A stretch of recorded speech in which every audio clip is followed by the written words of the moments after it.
اللہ تعالیٰ کا بے پایاں فضل و کرم اور حضور جان عالم صلی اللہ علیہ وسلم کی نگاہ عنایت کہ ہم سب جمعۃ الوداع میں اللہ تعالیٰ کی بارگاہ میں حاضر ہیں۔ اللہ تعالیٰ سب کی حاضری کو اپنی بارگاہ میں قبول فرمائے، بامقصد زندگی عطا فرمائے۔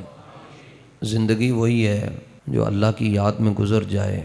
حافظ شرازی کہتا ہے کہ اوقات ہمہ بود کے با یار بسر شد، کہ وقت وہی ہے جو رسول اللہ کی محبت میں گزر گیا، باقی ہمہ بے خردی و بے حاصلی۔ حافظ شرازی کہتا ہے باقی جتنا وقت ہے وہ ویسے ہی بس فضول ہی گزرا ہے، وقت وہ ہے جو حضور کی بارگاہ میں گزر گیا۔ تو ہماری کامیابی کا جو راز ہے وہ حضور کی غلامی میں ہے۔ دائیں بائیں جانے سے وقت بھی ضائع ہوگا، لبنا بھی کچھ نہیں، دنیا بھی برباد، قبر بھی برباد اور حشر بھی برباد۔ خود اقبال کہتا ہے بمصطفیٰ برساں خیش را کے دی ہما اوست۔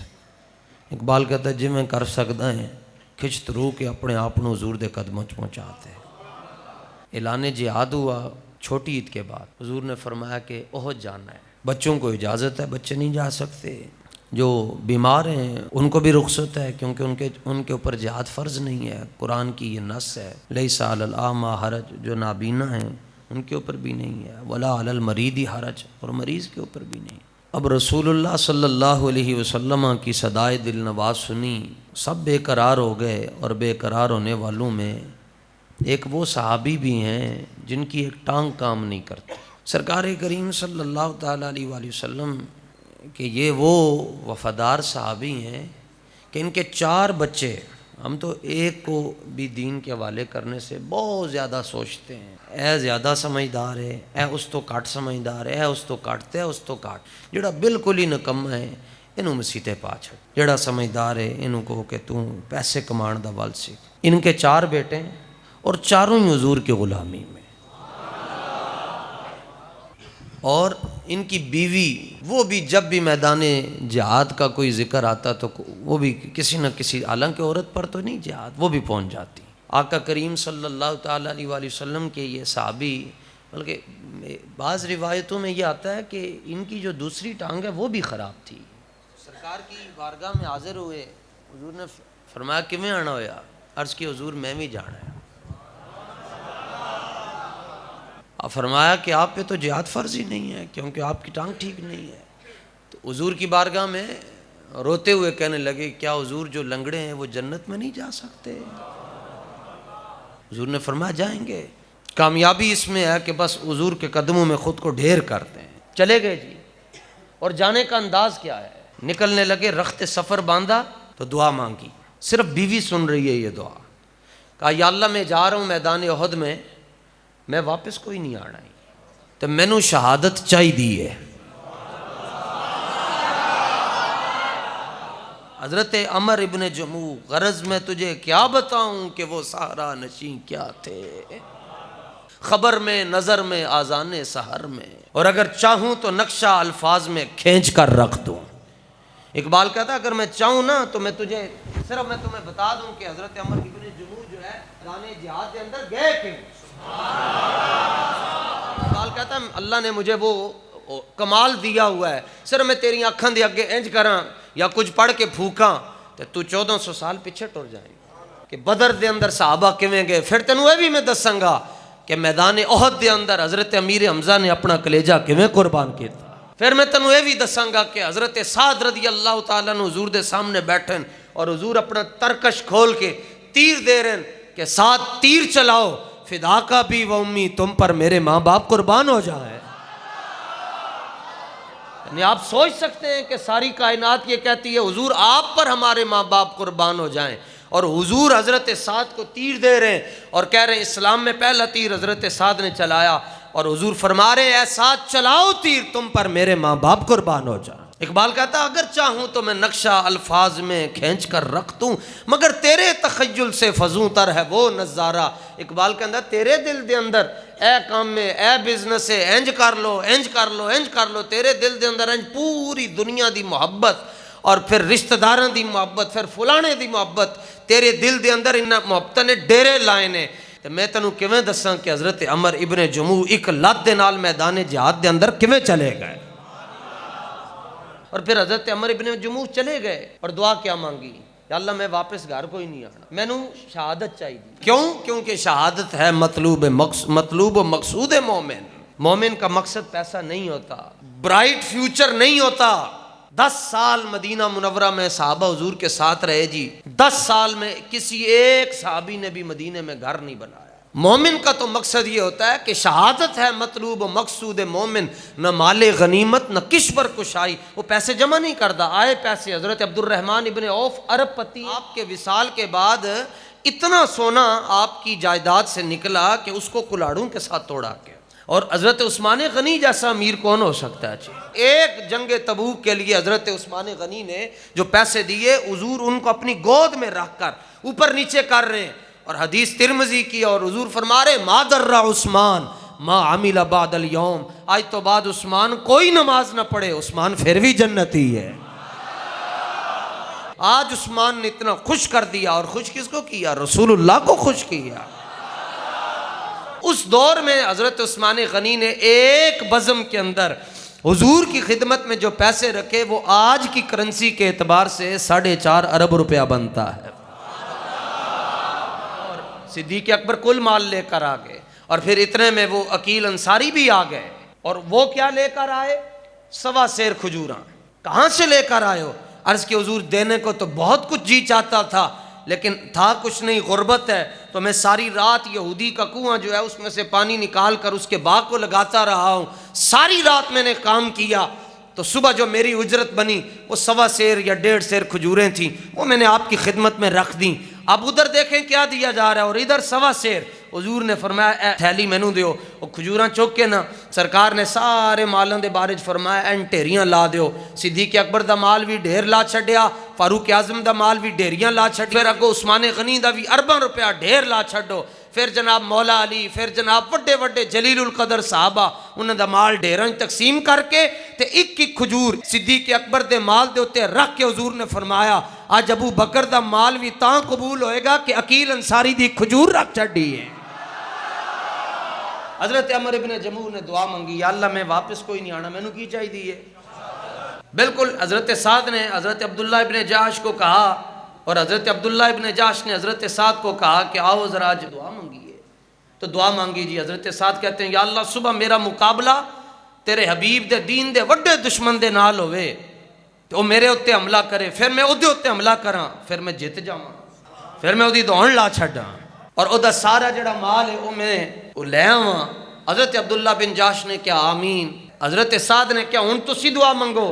حضرت عبداللہ بن جاش نے دعا منگی, یا اللہ صبح میں جدوں میدان جنگ دے اندر جاواں تیرے حبیب دے دین دا جڑا وڈا دشمن ہے او دے نال میرا مقابلہ ہو جاوے, میں او دے تے حملہ کراں, او پھر میرے اتے حملہ کرے, پھر میں او دے اتے حملہ کراں, او پھر میرے اتے حملہ کرے, او پھر میرے اتے غالب آ جاوے, اور او مینوں شہید کر دے, پھر وہ میری اکھ بھی کٹ لوے, پھر میرے کن بھی کٹ چھڈے, پھر میری نک بھی کٹ چھڈے, پھر میرے ہاتھ بھی کٹ چھڈے, پھر وہ میرے جسم کا مسئلہ کر دے, کیما کر دے, اور میں پھر کٹا ہوا ناک, کٹا ہوا کان, نکلی ہوئی آنکھ قیامت والے دن تیری بارگاہ میں لے کر اسی طرح حاضر ہوں, اور تو پوری خدائی کے سامنے عالم محشر میں مجھ سے پوچھے فیما جدیا انفک واذنک. عبداللہ ابن جہش, اوے تیرا ناک کدھر گیا, اوے تیرے کن کدھر گئے, اوے تیری آنکھاں کدھر گئیاں, تیرے نال بڑیاں کی.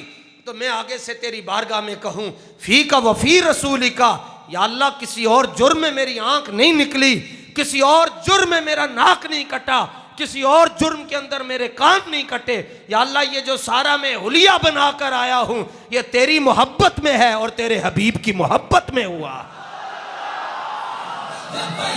لبیک یا رسول اللہ, لبیک لبیک یا رسول اللہ, لبیک یا رسول اللہ, لبیک. تو کہتے ہیں جب میں یہ کہوں تو آگے سے پھر میرا رب مجھے کہے صدقتا, تو سچ کہہ رہے ہیں. لو جی رات نو دعا منگی, صبح دعا حضرت سعد دی بھی قبول ہو گئی تو عبداللہ بن جہش دی بھی قبول ہو گئی.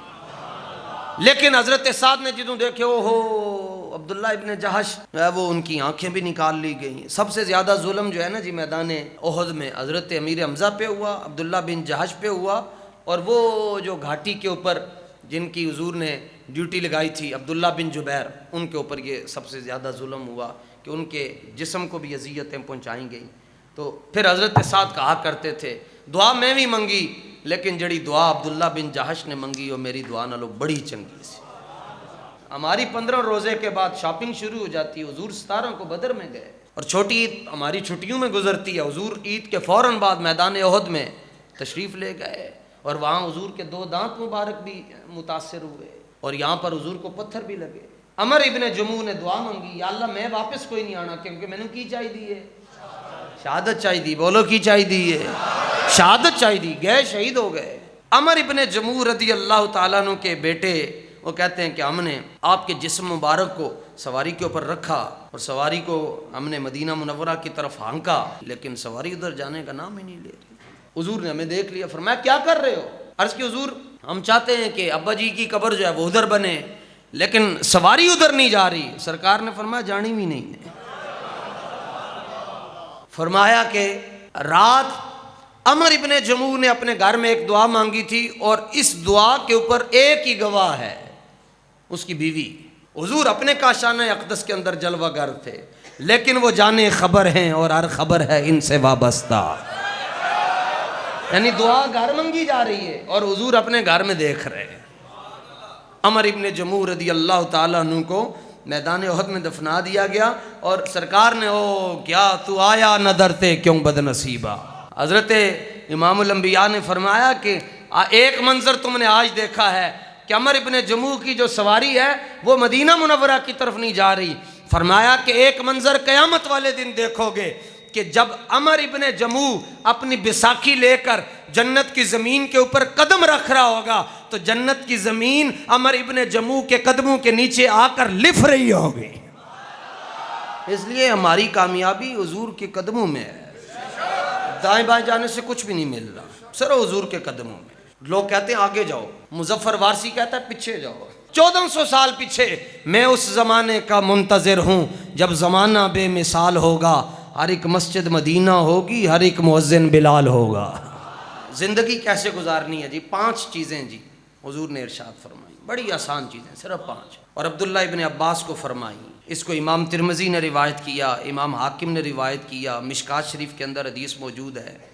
نبی پاک صلی اللہ تعالیٰ علیہ وآلہ وسلم نے ارشاد فرمایا 5 کو 5 سے پہلے غنیمت جان لو. فرمایا نمبر 1, اپنی جوانی کو بڑھاپے سے پہلے غنیمت جانو کہ جوانی میں تم اللہ کی عبادت کرو, جوانی کے اندر تم علم دین حاصل کرو, جوانی کے اندر تم حرام کاموں سے بچو, ورنہ جب بڑھاپا آ جائے گا تمہارے پاس تو پھر تمہارے اعضاء وہ کام کرنا چھوڑ جائیں گے جس طرح جوانی میں کرتے تھے, اور پھر تم بڑھاپے میں کہو گے جناب اب میں یہ کام بھی کرنا چاہتا ہوں, اب میں چاہتا ہوں قرآن بھی حفظ ہو جائے, عالم کورس بھی ہو جائے, میں نیکیاں بھی کر لوں, میں پہلی صف میں بھی. بڑھاپے میں نہیں ہوگا, جوانی میں کرو.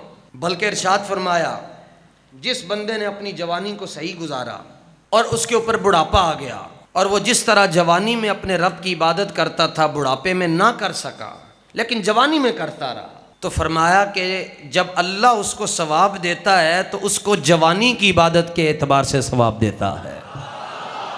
دوسری نصیحت حضور صلی اللہ تعالیٰ علیہ وآلہ وسلم نے یہ فرمائی, فرمایا اپنی صحت کو اپنی بیماری سے پہلے غنیمت جانو. کیوں؟ بیمار ہو جاؤ گے, قوتیں جواب دینے شروع ہو جائیں گی, عقل بھی زائل ہونا شروع ہو جائے گی. تو جب عقل زائل ہونا شروع ہو جائے تو تم اس وقت کہو کہ جناب اب میں سود کا کام نہیں کروں گا, اب میں جو ہے وہ گروی کے نظام جو ہے وہ اس کو چھوڑ دوں گا. فرمایا پھر کچھ بھی نہیں ملنا. اپنی صحت کو بیماری سے پہلے غنیمت جانو. تیسرے نمبر پر نبی پاک صلی اللہ تعالیٰ علیہ وآلہ وسلم نے فرمایا کہ اپنی مالداری کو تنگ دستی سے پہلے غنیمت جانو. حضور نے جوانی سے شروع کیا اور موت پر مسئلے کو ختم کیا, کیونکہ یہی 2 پہلو ہیں زندگی کے زیادہ, جوانی اور موت. فرمایا آج اللہ نے آپ کو پیسہ دیا ہوا ہے تو اس کو صحیح جگہ پر خرچ کرو, غرباء میں تقسیم کرو, جو محتاج ہیں ان کو دو. بندے کہتے ہیں پیسے تھوڑے ہو جائیں گے, سوچ ہوتی دے وہ باقی کتنے بچے جی, 70 ساری دنیا کہندی ہے سوچو 30 دیتے اللہ دے رستے 70 بچ کے اللہ فرماندا ہے ما عندکم ينفد وما عند اللہ باق اللہ فرماندا ہے 70 ضائع ہو گئے نے 3 بچ گئے نے اللہ فرماتا ہے کہ سورہ علق میں ان الانسان لیطغی ان رآہ استغنی کہ جب آدمی کے پاس پیسے زیادہ آ جاتے ہیں تو آدمی سرکش ہو جاتا ہے تو پیسہ ہو تو وہ میں نے آپ کو عرض کیا کہ اللہ ایسا دے جیسا عثمان غنی کو عطا فرمایا پہلی یہ فرمائی کہ اپنی جوانی کو بڑھاپے سے پہلے غنیمت جانو پھر دوسرے نمبر پر کہ اپنی صحت کو بیماری سے پہلے غنیمت جانو پھر فرمایا کہ اپنی مالداری کو تنگ دستی سے پہلے غنیمت جانو اور فرمایا کہ اپنی فراغت کو مشغولیت سے پہلے غنیمت جانو فرمایا آج تم اکیلے ہو جوان ہو جاؤ گے شادی ہو جائے گی 2 ہو جاؤ گے 2 سال 1.5 سال 3 سال کے بعد 3 ہو جاؤ گے آج اکیلے ہو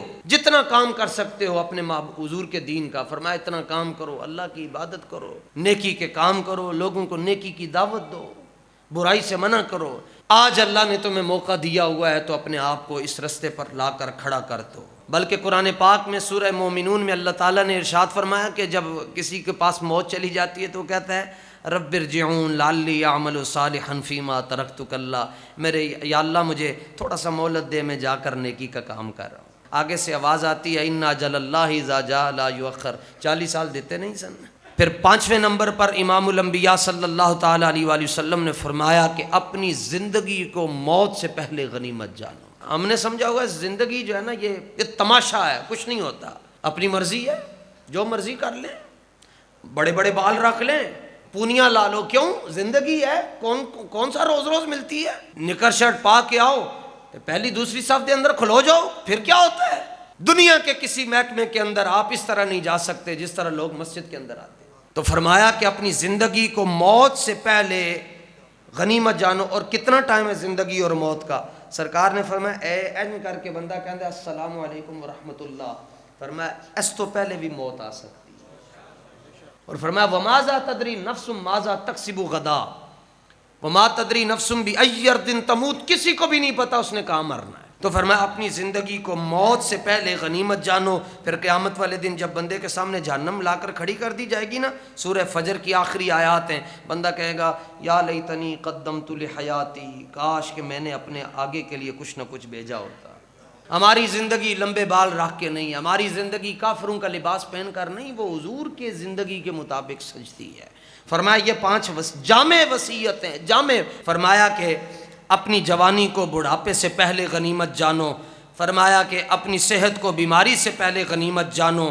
فرمایا اپنی مالداری کو تنگ دستی سے پہلے غنیمت جانو فراغت کو مشغولیت سے پہلے غنیمت جانو اور پھر 5ویں نمبر پر فرمایا اپنی زندگی کو موت سے پہلے غنیمت جانو اور آج کا کام کل پہ دن کا کام رات پہ فجر صبح کیا اس کو ظہر پہ عشاء رات کیا اس کو فجر پہ جو جس وقت وہ کام ہے وہ ہم نے اس وقت کرنا ہے اور چونکہ 2-3 دن رہ گئے اس کے بعد شیطان نے آزاد ہو جانا ہے آج جو فیصلہ کر کے جائیں گے آپ اللہ آپ کے فیصلے میں برکت ڈال دے گا تو یہ فیصلہ کر کے جائیں کہ ہم نے اپنی زندگی شیطان کے طریقوں کے مطابق نہیں گزارنی بلکہ رحمان کے طریقوں کے مطابق گزارنی اللہ آپ کی زندگیوں میں برکت دے دے گا اور اگر جو ہی اپریل کا مہینہ آیا اور فروری کا اور اپریل کا مہینہ آپ کا ایک جیسا ہے پھر رمضان کا کوئی فائدہ نہیں ہے لیکن اگر آپ کا مارچ بہتر گزرا آگے اپریل اس سے بہتر گزر رہا ہے تو سمجھ لیں کہ آخری عشرے میں اللہ نے آپ کو جہنم سے آزادی کا بھی پروانہ عطا فرما دیا ہوا ہے تجارت کریں جو مرضی کرنا ہے کریں لیکن زندگی حضور کے طریقے کے مطابق گزاریں اسی میں میرے لیے اور آپ کے لیے نجات ہے کہ میں اور آپ ساڈے وڈے کی کہندے سن کر ذکر مدینے والے دا اے دے وچ بلہائی تیری ہے ایک وار تو ہو جا سونے دا پھر ویکھی ساری خدائی تیری اللہ تعالیٰ اپنے حبیب پاک صلی اللہ تعالیٰ علیہ وآلہ وسلم کے فرمان علی شان کی برکت سے مجھے اور آپ کو زندگی میں تبدیلی نصیب فرمائے اور ہماری زندگی اور رسول اللہ کی شریعت حضور کے دین کے مطابق گزر جائے اللہ بھی راضی ہو جائے اللہ کے حبیب بھی راضی ہو جائیں رمضان المبارک کے تمام ایام میں شروع سے لے کر آخر تک آپ حضرات نے جس طرح مسجد کو آباد رکھا اللہ تعالیٰ آپ کو اس پر بھی اجر عطا فرمائے